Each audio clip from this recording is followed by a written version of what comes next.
real reason woman Beckham unhappy and long relations. A woman is standing in her kitchen on a Tuesday evening. The dinner is done. The dishes are soaking. Her partner is on the couch, scrolling through his phone, laughing at something she wasn't invited to see. She's not angry. She's not even sad exactly. She's just empty. And the terrifying part, she can't explain why. Because on paper, everything is fine. He doesn't cheat. He doesn't yell. He pays his half of the rent. He shows up. He's there. And yet, she finds herself lying awake at 2 a.m., staring at the ceiling, trying to remember the last time she felt truly seen by the man sleeping beside her. Trying to remember the last time a conversation left her feeling lit up rather than quietly deflated. Trying to remember when exactly this relationship started feeling less like a home and more like a habit. She tells herself she's being ungrateful. She tells herself she's too much. She scrolls Instagram and sees couples doing adventurous things, laughing in golden hour light, and she wonders if she's simply asking for too much from real life. But here's the truth no one is saying out loud. She is not broken. She is not ungrateful. She is not crazy. She is experiencing something that is happening to millions of women, quietly and systematically, in long-term relationships all over the world. And today, we're going to talk about the real reason why. Let's go back to the beginning, because the beginning matters. When she first met him, everything was electric. He texted back fast. He asked questions about her childhood, her dreams, her fears, questions that made her feel like a discovery rather than a default. He made plans. He showed up early. He noticed when she changed her hair. He remembered the name of her best friend's dog. She felt, perhaps for the first time in a long time, like she was someone worth pursuing. And she was right. She was, but then something shifted, so slowly that neither of them noticed it happening in real time. The text slowed down because why text when we live together? The questions stopped because I already know you. The plans became repetitive because we found what we like. The noticing faded because she's always there. He didn't fall out of love with her. He just stopped performing love. And here's where the conversation gets uncomfortable. Because in his mind, the relationship had graduated. He was no longer in pursuit mode. He was in settled mode. And she was still waiting for the pursuit to return. This is not a story about a bad man. This is a story about two people with entirely different internal timelines of what a relationship is supposed to feel like as it matures, and the collision that happens when no one explains the difference, the observatin. Here's what this moment reveals. Women and men, broadly speaking, are conditioned to measure relationship satisfaction in fundamentally different ways. Men are often taught, consciously or not, that love is something you prove during pursuit and then maintain through loyalty and provision. Once they've locked in a committed relationship, the proving phase feels complete. They believe, sincerely and without malice, that simply being present and faithful is the ongoing expression of love. Women, on the other hand, are often wired, through biology, conditioning, or both, to experience love as something that must be felt continuously, not proven once, felt repeatedly, in small moments, in words, in effort, in attention. This is not a demand for performance. This is a need for emotional aliveness. And when that aliveness disappears, when the relationship moves from active to passive, something begins to die inside her, slowly. Like a plant that gets moved away from the window. It doesn't die overnight. It just gradually stops reaching for the light. And here is the brutal observation. Most men don't notice this happening until she's already emotionally checked out. By the time he realizes something is wrong, she has been quietly mourning the relationship for months, sometimes years, before she ever says a word. Why does she wait so long? Because she's been told her whole life that wanting more makes her difficult. Cultural breakdown. We need to talk about the world these women grew up in, because you cannot understand her unhappiness without understanding the cultural architecture that shaped it. Enter the myth of the low-maintenance woman. For decades, really for generations, the most desirable woman in popular culture was the one who needed the least. She was easygoing, she didn't nag, she didn't make demands. She was grateful for what she had and didn't push for what she felt was missing. She was the cool girlfriend, the chill wife, the woman who never made things complicated. This archetype didn't just shape men's preferences, it shaped women's self-perception. Girls grew up internalizing the message that needing emotional depth from a partner was a flaw, that wanting to feel desired after the honeymoon phase was needy, that expressing emotional dissatisfaction was being dramatic. So they learned to minimize, to suppress, to tell themselves they were being ridiculous when they felt the quiet ache of emotional neglect. And then social media arrived and made everything worse. Platforms like Instagram and TikTok didn't just show women curated images of perfect relationships. They created a feedback economy around the performance of being wanted. Suddenly, a woman who felt invisible in her real relationship could open an app and feel seen by hundreds of strangers who liked her photo, commented on her smile, validated her existence. This is not trivial. This is chemical.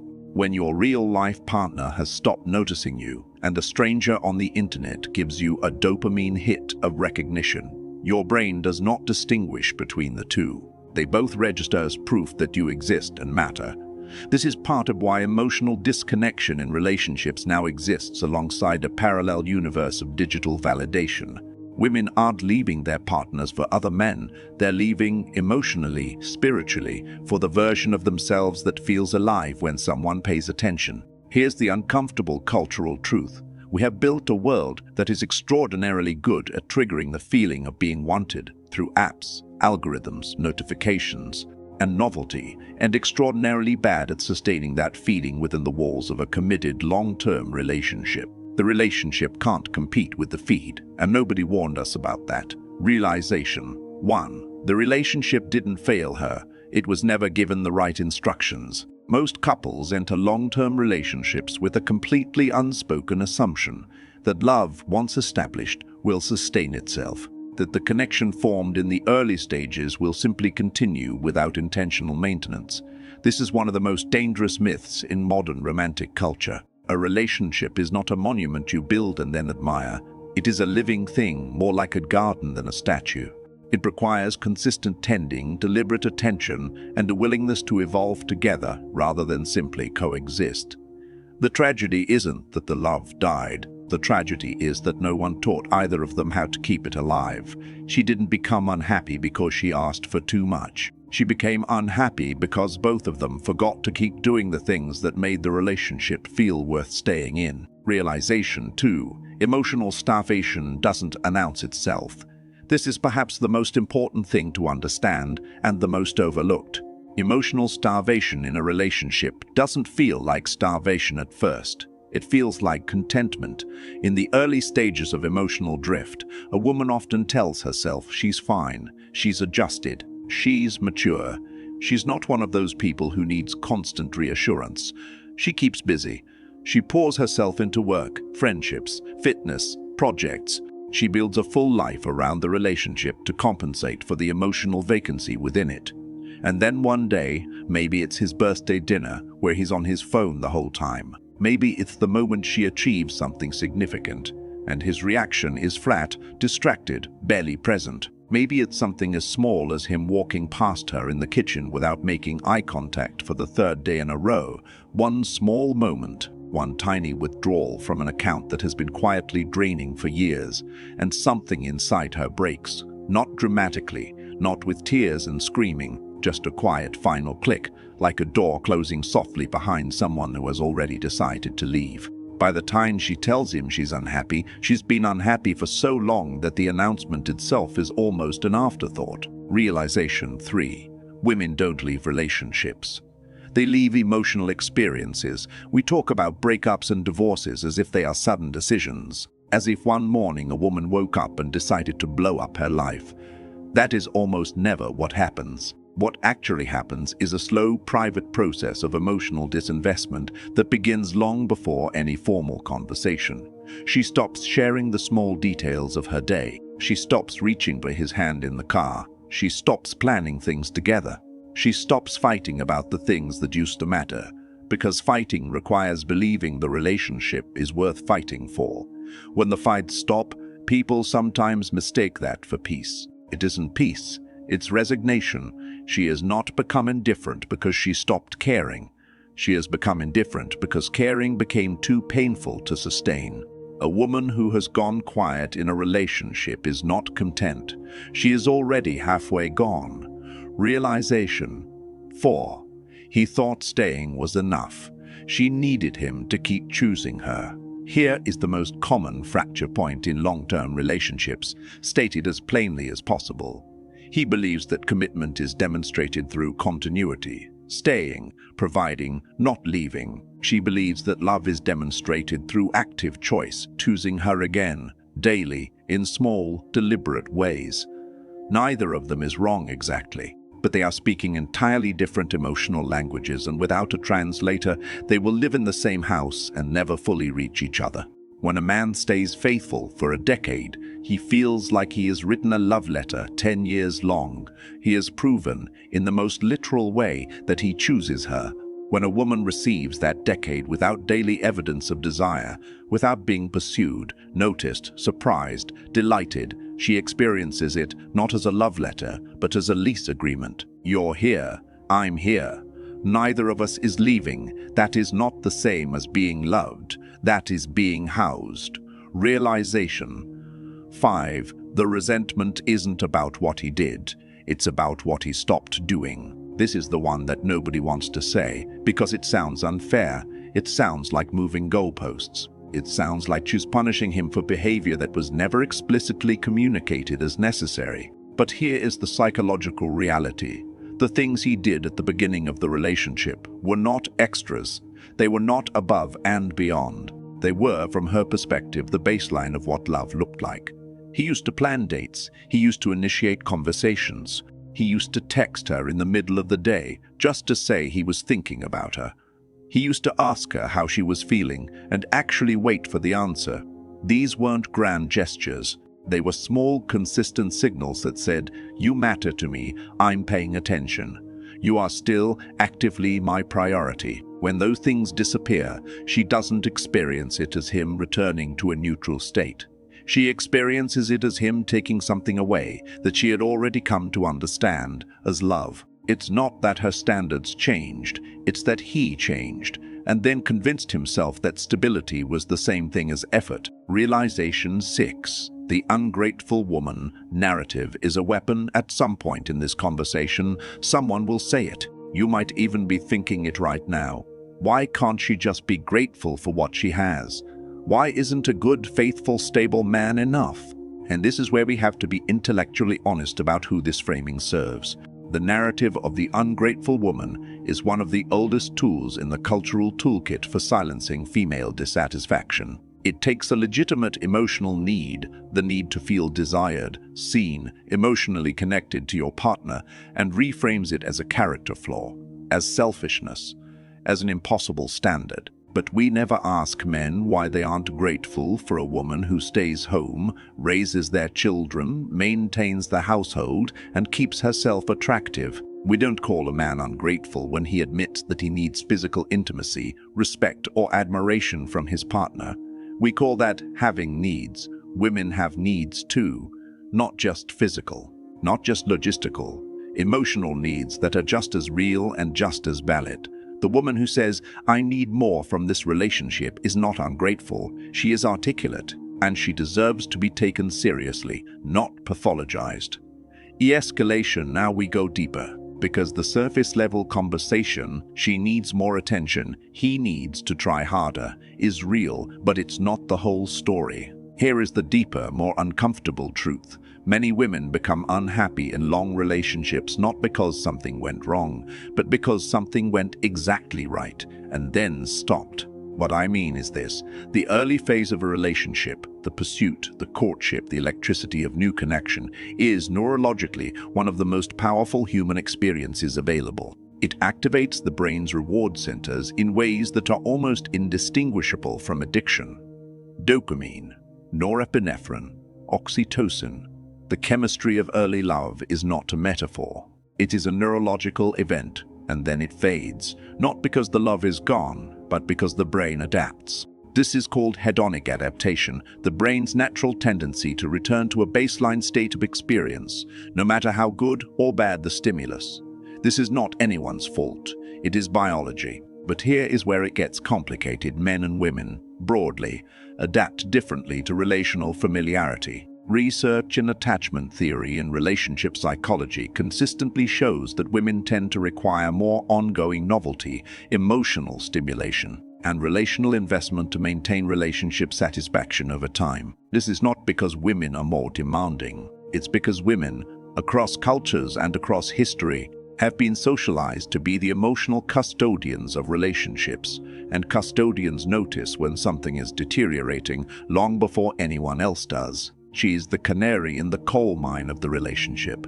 Her unhappiness is not a personal failing, it is diagnostic information. When she becomes unhappy, the relationship is telling you something is wrong. The tragedy is that we have built a culture that teaches her to distrust that signal, to wonder if she's being too sensitive, too emotional, too much, rather than to trust what her nervous system is telling her. She's not broken, she's paying attention. Now let's talk about the thing that sits underneath all of this, the thing we almost never say. Many women don't just lose the feeling of being loved in long relationships. They lose the feeling of being a person. This is not dramatic, it is documented. The psychological phenomenon known as self-expansion theory, developed by psychologists Arthur and Elaine Aron, suggests that one of the primary drivers of romantic satisfaction is the sense that being with this person expands who you are, that they bring new perspectives into your life, that you grow alongside them, that the relationship adds dimensions to your identity rather than slowly eroding them. In early stages of a relationship, this is almost automatic. Everything is new. Everything is an opportunity for growth, discovery, shared experience. But in long relationships, particularly ones that have settled into routine, this expansion stops, and for many women, it goes even further. The relationship begins to contract them. The role of girlfriend, then wife, then mother, slowly absorbs the woman who existed before those roles. The hobbies she gave up because they didn't fit into the schedule. The friendships that quietly faded because they couldn't survive the logistics of coupled life. The ambitions she deferred, first for practicality, then out of habit, then because she couldn't quite remember what she had wanted in the first place. She does not resent him for this necessarily. She resents the shape her life has taken, the smallness of it, the way she has become a supporting character in a story that was supposed to be hers too. She didn't become unhappy in the relationship. The relationship became a container too small to hold her. And that is a grief that is almost impossible to name, because it requires her to admit that the life she built, the life she chose, is quietly suffocating her. And that kind of admission feels like betrayal. Of him, of herself, of every decision that brought her here. So she stays quiet, she stays busy, she tells herself she's fine, until the night she's standing in her kitchen, listening to him laugh at something she wasn't invited to see, and the emptiness arrives so fully that she finally has to look at it. Let's add one more layer, the one that will make people genuinely uncomfortable. Sometimes the real reason women become unhappy in long relationships is not the relationship at all. Sometimes it's that a long relationship has given her, for the first time, the safety and stillness to hear herself think. Before the relationship, she was often in motion, dating, building, striving, performing, surviving. The noise of singlehood drowned out questions about meaning and self and purpose. The relationship quieted that noise, and in the quiet, old questions resurfaced. Questions like, is this who I am? Is this the life I want? What would I choose if I weren't afraid of choosing wrong? These questions are not evidence that the relationship failed her. They are evidence that the relationship stabilized her enough for growth to become possible. And growth, if it is not matched by the person beside you, will eventually pull you out of alignment with them. This is perhaps the most painful truth of all.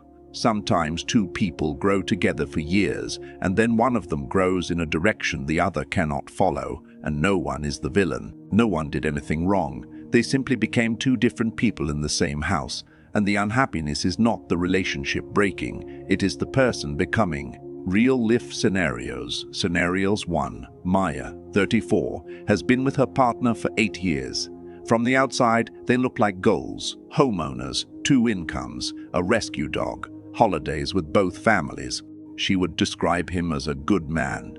She would describe herself as lucky.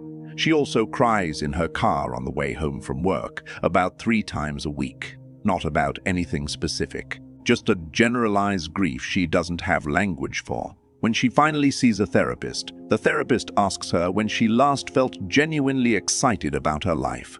Maya can't answer. She tries. She goes back months, then a year, then 2. She's not depressed. She's emotionally malnourished. Scenario 2. Priya, 29, just ended a 4-year relationship with someone her whole family adored. The breakup was amicable. There was no infidelity, no abuse, no dramatic falling out. She simply told him one evening that she didn't feel alive in the relationship anymore, that she had started to disappear inside it, and he looked at her with genuine hurt and said, "I don't understand. I thought we were happy." She thought, "I know you did. That's the problem." He wasn't wrong. He was happy. She hadn't been happy for 2 years. The relationship didn't fail because it was bad. It failed because happiness had become asymmetrical, and she had spent 2 years convincing herself that her unhappiness was a personal deficiency rather than information. Scenario 3. Sandra, 42, has been married for 14 years. She is not leaving. She knows that. The roots are too deep, the history too long, the love too real, even in its diminished state. But she made a private decision 2 years ago that shifted everything. She stopped performing contentment. She told her husband plainly and without drama that she needed more from the relationship. More presence, more effort, more of the man she had married rather than the roommate he had quietly become.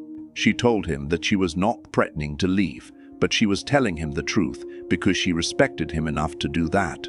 It was the hardest conversation of her marriage. It was also the turning point. He didn't get it right immediately. He stumbled. He tried too hard in clumsy ways and then not hard enough, and then too hard again. But he tried. And trying, it turned out, was most of what she needed. Not perfection, just proof that she still mattered enough to try for. Here is what I want you to hold on to after this video ends. A woman who becomes unhappy in a long relationship is not a woman who loves poorly. She is a woman who loves deeply. Deeply enough that half a love feels like an absence, deeply enough that proximity without presence registers as loneliness, deeply enough that she would rather ache than pretend. Her unhappiness is not the enemy of the relationship, it is the relationship's most honest voice. The question is whether anyone will listen to it before it runs out of things to say. We have built a culture that is extraordinarily good at getting people into relationships and extraordinarily bad at teaching them how to stay alive inside of them. We celebrate the beginning, we pathologize the middle, we monetize the ending, and somewhere in the middle, in the long, unscripted, unglamorous middle, people are quietly disappearing from each other and calling it settling down. But here is the thing about fire. It doesn't go out because it was never real. It goes out because no one remembered to keep feeding it. The real tragedy is not that she became unhappy. The real tragedy is that she became unhappy in a room full of wood and no one thought to light a match. So if you are the woman in this video who recognized herself in any of these scenarios, your unhappiness is not a character flaw. It is a compass. It is pointing at something real that deserves to be addressed, not suppressed. And if you are the partner of that woman, the time to ask her how she really is not when she hands you divorce papers. It is right now, tonight, before the quiet gets loud. Because the truth is, most of the relationships that end didn't have to. Most of them ended not with a bang, but with 1,000 small silences that no one chose to break. Don't let your relationship become a silence no one breaks. Leave a comment below. What part of this resonated with you the most? I'd love to hear your experience.